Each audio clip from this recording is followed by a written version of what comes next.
নমস্কার, পঙ্কজ তুমি সকলকে স্বাগত। আজকে বানাবো ফাঁকা আমের লুচি। আর পুরো ভিডিওটা দেখার অনুরোধ রইল।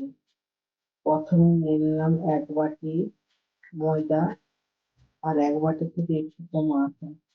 স্বাদ মতো লবণ দিয়ে দিলাম আর অল্প করে একটু তেল দিলাম ময়ানের জন্য। এবার ময়ানটাকে ভালোভাবে মাখিয়ে নিতে হবে। তারপর কেটে রাখা 1 বাটি আম দিয়ে দিলাম। আমটা খুব পাকা ছিল আর ওর সঙ্গে মাখিয়ে নিলাম। খুব সুন্দর করে মাখিয়ে নিতে হবে আর অল্প অল্প করে জল দিতে হবে। এখানে জলটা না দিয়ে আমটা বেশি করে দিলেও হবে, কিন্তু আমি একটু জল দিয়ে দিলাম। একটা সফট নরম ডো বানিয়ে নেবো। অল্প করে একটু আটা দিয়ে দেবো।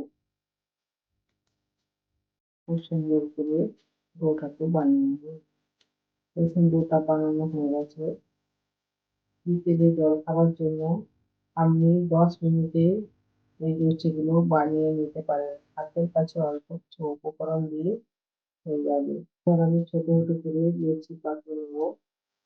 আর আম থাকতে থাকতে এই রেসিপিটা অবশ্যই একবার বানিয়ে দেখবেন। খেতে অসাধারণ লাগে। তাল দিয়ে কেউ লুচি খেয়েছেন, একবার আমের লুচি অবশ্যই বানাবেন। সকলেই পছন্দ করবে। ছোট থেকে বড় সকলেরই মন ভরে যাবে। অবশ্যই বানাবেন। একঘেয়েমি লুচি খেতে মন যায় না, তাই এইরকম নতুন নতুন রেসিপি কার না ভালো লাগে। আর এরকম নতুন নতুন রেসিপি দেখার জন্য আমার চ্যানেলটি সাবস্ক্রাইব করে রাখুন। দেখুন এইভাবে বানিয়ে নিতে হবে। একটা বানিয়ে নিলাম, আবারও বানিয়ে নেবো। সবগুলো একইভাবে বানিয়ে নেবো। সব লুচিগুলো বানানো হয়ে গেছে।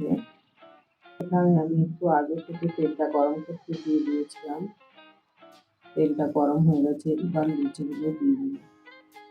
দেখুন কত সুন্দর ফুলে উঠেছে লুচিটা। আর দেখতেও কত সুন্দর লাগছে, মনে হচ্ছে যেন আলুর লুচি। আমের লুচি অবশ্যই একবার বানিয়ে দেখবেন, অসাধারণ লাগে খেতে। একটা ভাজা হয়ে গেছে, আবারও আরেকটা দিয়ে দেবো। দেখুন এটাও খুব সুন্দর ফুলে উঠেছে। দেখুন কত সুন্দর ফুলেছে। অবশ্যই একবার বানিয়ে দেখবেন। দেখুন এটাও খুব সুন্দর ফুলে উঠেছে। এইভাবে সব লুচিগুলো আমি ভেজে নেব। এই পাকা আমের লুচি কখনো কি খেয়েছেন? অবশ্যই একবার বানিয়ে দেখবেন, খুব সুন্দর লাগবে। আর রেসিপিটা যদি ভালো লাগে লাইক কমেন্ট শেয়ার করবেন আর অবশ্যই একটা সাবস্ক্রাইব করে দেবেন। দেখুন কত সুন্দর লুচিগুলো হয়েছে। এবার আমি একটা প্লেটে সাজিয়ে নিচ্ছি। সব লুচিগুলো খুব সুন্দরভাবে ফুলেছে। দেখুন কত সুন্দর লাগছে। অবশ্যই একবার বানিয়ে দেখবেন এই রেসিপি।